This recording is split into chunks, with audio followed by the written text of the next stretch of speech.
कि जब हम लोग साथ थे तो कोई दागी नहीं था। अब वो सत्ता से बाहर हो गए तो उनको सारे लोग दागी नज़र आते हैं। सत्ता से बाहर होने की पीड़ा है, सत्ता से बाहर होने का दुख है, उसी की टीस है कि तरह तरह के इल्ज़ाम लगाए जाते हैं। मुख्यमंत्री पर भी क्या नहीं कहा जाता है। अगर कुछ उल्टी बात करनी थी तो एक थोड़ा समय भी रखता है ना लोग, कि कल तक तो हम इसी को अच्छा कर रहे थे, कि जब हम लोग साथ थे तो कोई दागी नहीं था। अब वो सत्ता से बाहर हो गए तो उनको सारे लोग दागी नज़र आते हैं।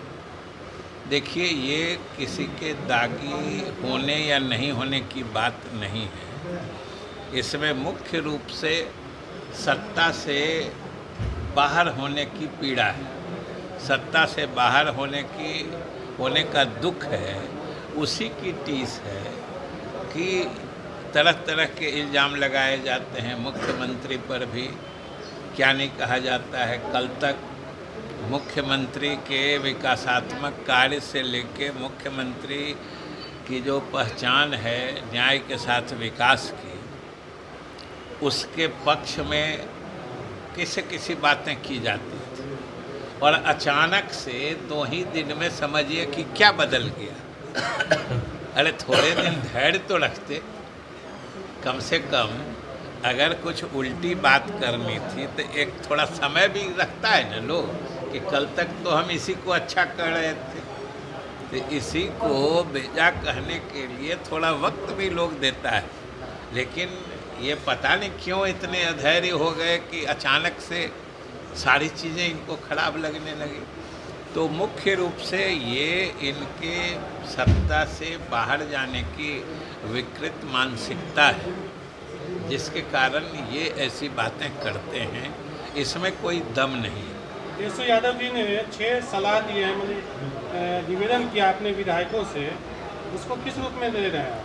नहीं, ये तो अच्छा है, स्वागत योग्य कदम है कि अगर उन्होंने अपने मंत्रियों को लोगों के आकांक्षा के अनुरूप, बिहार की जनता के आकांक्षा के अनुरूप व्यवहार और बर्ताव करने को कहा है, या उसके लिए पार्टी के तरफ से उन्हें निर्देशित किया है, तो मेरी समझ से ये स्वागत योग्य बात है। इसका स्वागत होना चाहिए, क्योंकि उन्होंने जो बातें कही हैं ये आपको, हमको, सबको अच्छा लगता है।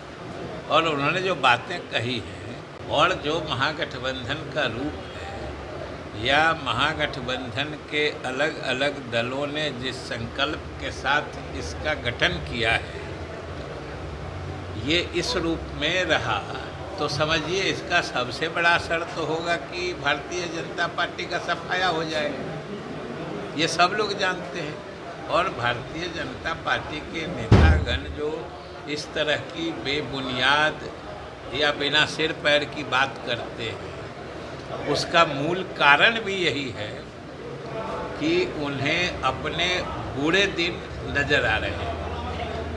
अपराध का भी लिस्ट जो है अपने सोशल मीडिया पर भाजपा के लोगों जो है शुरू कर दिया है। आप देखिए ना कि अपराध के लिस्ट, या अपराध में कहते हैं जंगल राज हो गया। ये 2 दिन में क्या जंगल राज हो गया? ये तो उनके मानसिकता में जंगल राज घुस गया है। अभी जो भाजपा के लोग हैं उनको तो अभी तुरंत के जो बिहार पुलिस, जो पुलिस पर वो सवाल उठाते हैं, इसने 2-3 मामले में जो न सिर्फ सराहनीय बल्कि अनुकरणीय, एग्जेम्पलरी काम किया है। जो PFI या SDPI के जो मॉड्यूल फुलवारी शरीफ वाला मामला था, उसमें जितनी गहराई से जांच करके पूरे जो उस तरह के गलत एलिमेंट थे उसके चारों तरफ नेटवर्किंग का पता लगा के जो पटना और बिहार पुलिस ने दिया है, और समझिए जब से NIA को दिया है उसमें कोई प्रगति हुई है क्या? उसमें जो उपलब्धि थी, जो नेटवर्क का गलत काम करने वालों का पता जो बिहार और पटना पुलिस ने लगाया है, उसके बाद तो एक कदम बात आगे नहीं बढ़ी है। और पटना पुलिस ने समझिए कितनी गहराई से छानबीन की है। इसकी प्रशंसा होनी चाहिए, तो इस पर प्रश्न उठा रहे हैं।